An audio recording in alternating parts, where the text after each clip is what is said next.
Welcome to Mediocre Gaming, and today we're playing Deep Rock Galactic.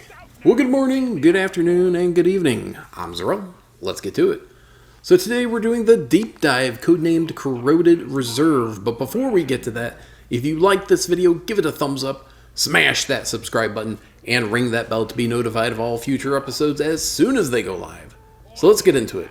Stage 1 of the deep dive has low gravity, alien eggs, and the drill dozer. Alien eggs are going to look for that organic material and dig towards that pulsing red light, or, let the drill dozer do it if it's in the way, and then drop it in the mule. The drill dozer, of course, means that you're after that Amaran Heartstone. That's right, it's an escort duty. And low gravity means you can jump a little bit higher and a little bit farther than you would otherwise. Now, at some point, the drill dozer is going to run out of fuel. You're going to need to get one of those packs, fuel tanks, and mine the oil shale that is only on this type of level. And you'll need at least 2 deposits of oil shale, possibly 3, depending on how big the deposit is. You can see the progress both on the right-hand side and on the fuel tank itself. Once it fills up, it'll turn from yellow to green, and then you just put it back into the drill dozer. Once both of them are refilled, then you're ready to go. Don't forget to be looking out for nitra and gold while you're doing all this. Now, once you get to the Amaran Heartstone, you have a 4-phase battle ahead of you, where each phase is going to bring something different. Now, you need to protect and repair Doretta. Doretta has 3 sections of health. When one goes from 100% to 0, that one is completely destroyed and cannot be repaired. If all of them are destroyed, you have failed and you will have to start over from the beginning. As long as you keep one section alive, then you're good to go. Now, once you have drilled all the way through all 4 phases of the battle royale, then you can go and grab that Amaran Heartstone, which the company is so eager to get their hands on. So just grab that Heartstone from the middle of that big round ball, drop it or strap it to the back of the mule, and then call in for the drop pod. Now, do consider bringing Doretta. Now, you can't bring the whole thing, but I guess you want to call it the CPU, the brains of it does blow off once you get to the Heartstone. You'll have to look around to try and figure out where it's at, and then bring it back with you to the drop pod if you want. That's certainly an optional kind of thing. But once you call in the drop pod, it'll show up somewhere, look for that icon, and then make your way back to it. Now, it may be up vertically higher off the ground, which you may need traversal tools in order to get to, but get there as quickly as possible. You can follow the mule if you want. It's more or less a straight shot, so you don't have to wait for the mule. You will have to get around however you can, and with low gravity, it does make it a little bit easier. Get to the drop pod, and then just defend the area until the mule docks with the drop pod, and then you can get out.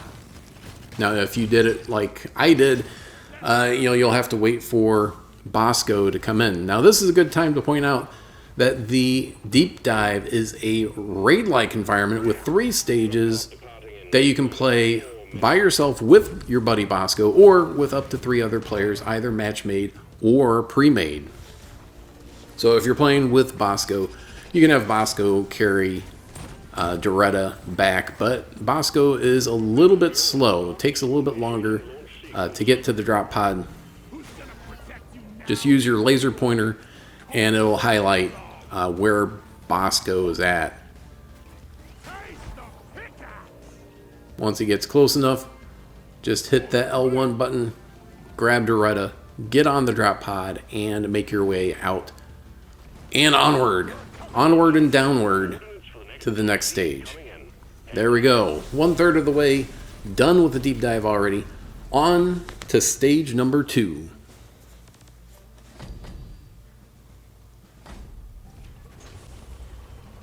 Alright, stage number 2 of the deep dive has shield disruption and a full salvage mission and 1 dreadnought. So the full salvage mission, of course, means that you're looking for mini mules. Shield disruption means that you only have your health with no shields whatsoever. And then, of course, you're going to be looking for those mini mules. They aren't on the terrain scanner, so you'll have to listen for them and look for that pulsing green light.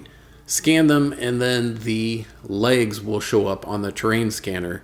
And then you just have to dig them out and then put them back on to the mini mule to repair them. Once you have all the legs reattached, then you can start the repair and then start looking for that other one.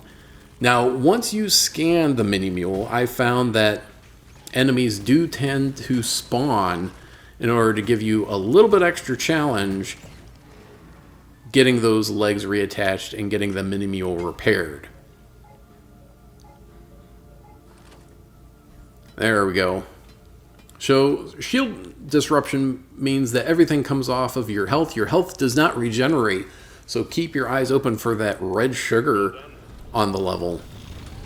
Now don't forget about the dreadnought. This time around we got the glyphid dreadnought, and of course the dreadnought is the boss-like creature of Deep Rock Galactic, where they generally have a invulnerable stage, a shielded stage, and then a damage phase.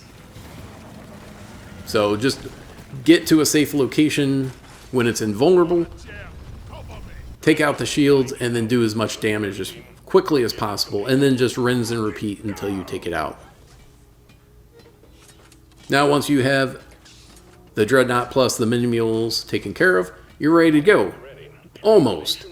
Since you're using a derelict drop pod, you need to restore the connection between the drop pod and the space rig. So you'll have to repair the uplink, and it's a zone control where you will have to stay within that bubble. The more people that are in the bubble, the faster it'll go. The fewer people, the slower it'll go.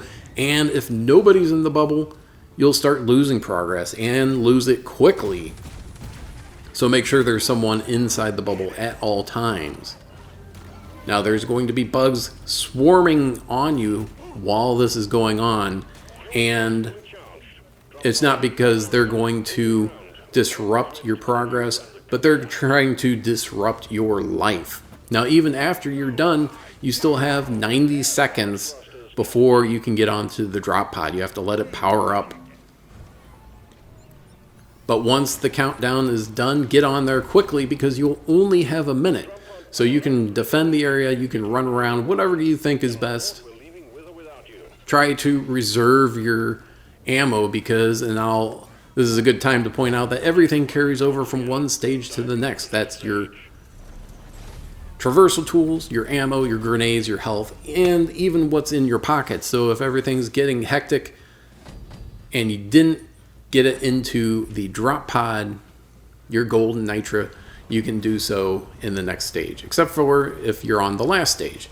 And speaking of, we're on the third and final stage, which has low oxygen, dreadnoughts, and crystallized morkite.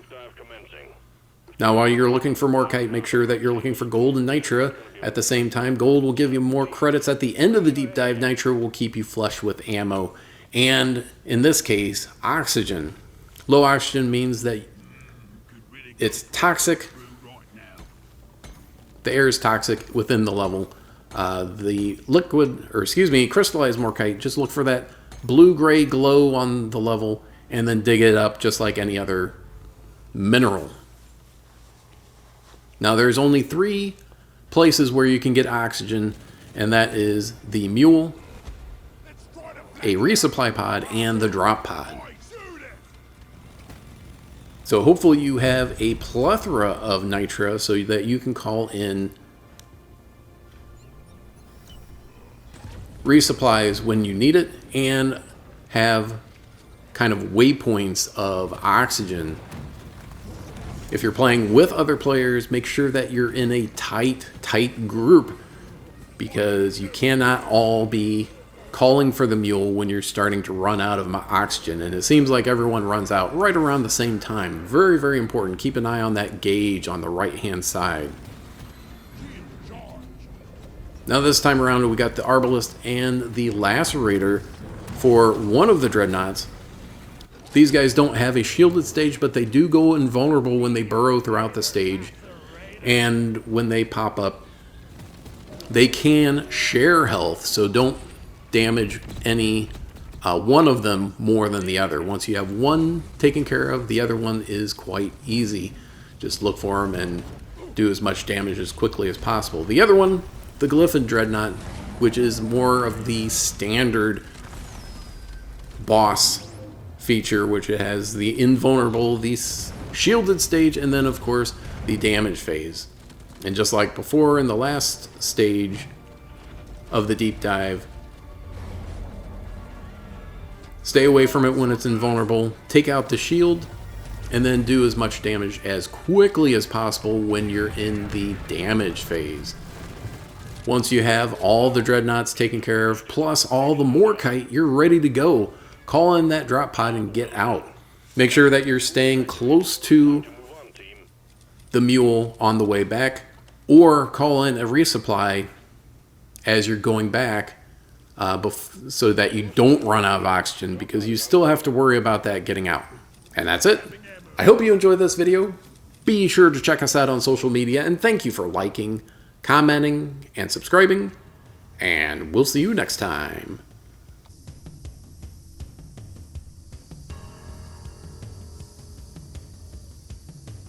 Drop pod has arrived. The mule has been called back.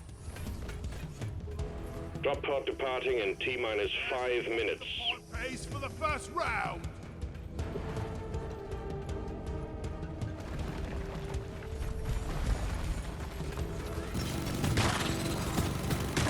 Bring it, fuckers!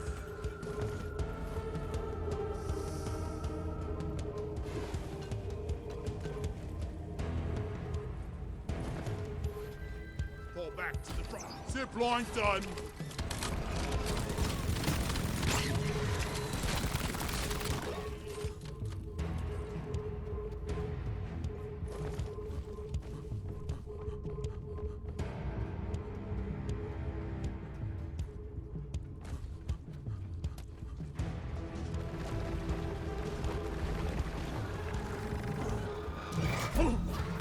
No survivors! Drop pod departing in T-minus 4 minutes. I'm doing my part. Resupply ordered. Stand back. Supply pod inbound. I ordered a resupply. The mule is secured. Initiating launch sequence. Deep Rock Galactic thanks you for your good work. Drop pod will leave with or without you. Supply pod requisitioned. Launching now. Supplies are on the way. To the bow. Good work. We're pulling you back in. The resupply is here.